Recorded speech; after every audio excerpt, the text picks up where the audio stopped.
सुधाकर घारे यांनी दिलेला शब्द पाळला. व्यापाऱ्यांचे प्रतिनिधी राजाभाऊ कोठारी, स्वीकृत नगरसेवक सुधाकर घारे यांच्या पुढाकारानं व्यापारी वर्गाला मिळाले थेट प्रतिनिधित्व. कर्जत नगर परिषदेच्या स्वीकृत नगरसेवक पदासाठी 12 फेब्रुवारी रोजी राजाभाऊ कोठारी यांची अधिकृत निवड करण्यात आली. नगराध्यक्षा पुष्पा दगडे यांच्या अध्यक्षतेखाली तसेच मुख्याधिकारी तानाजी चव्हाण यांच्या उपस्थितीत ही निवड प्रक्रिया पार पडली. यावेळी नगर परिषदेचे सर्व नगरसेवक उपस्थित होते.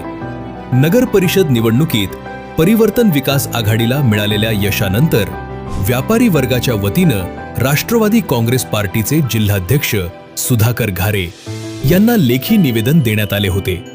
व्यापारी वर्गाचे प्रतिनिधित्व म्हणून राजाभाऊ कोठारी यांना स्वीकृत नगरसेवक पदाची संधी द्यावी अशी मागणी या निवेदनातून करण्यात आली होती.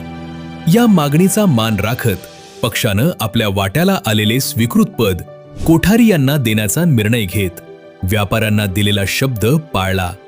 21 डिसेंबर रोजी जाहीर झालेल्या नगर परिषद निवडणुकीच्या निकालात परिवर्तन विकास आघाडीचे 13 नगरसेवक विजयी झाले होते. परिवर्तन विकास आघाडी म्हणजेच राष्ट्रवादी काँग्रेस पार्टी आणि शिवसेना, उद्धव बाळासाहेब ठाकरे पक्ष यांच्या वतीनं राजाभाऊ कोठारी यांचा एकमेव अर्ज दाखल झाल्यानं त्यांची बिनविरोध निवड जाहीर करण्यात आली. राजाभाऊ कोठारी हे सामाजिक क्षेत्रात सक्रिय व्यक्तिमत्व म्हणून ओळखले जातात.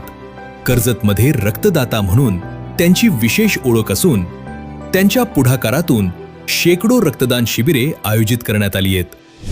पेशानं शिक्षक असलेल्या कोठारी यांनी उच्च माध्यमिक वाणिज्य विभागातील विद्यार्थ्यांना मार्गदर्शन केले असून अनेक गरजू विद्यार्थ्यांना शैक्षणिक मदतही केलीये. या निवडीमुळे व्यापारी वर्गाला थेट प्रतिनिधित्व मिळाल्याची भावना व्यक्त होत असून आगामी काळात नगर परिषदेच्या कामकाजात राजाभाऊ कोठारी सक्रिय भूमिका बजावतील अशी अपेक्षा व्यक्त केली जाते. महाराष्ट्र माझासाठी जगदीश तगडे, रायगड, कर्जत.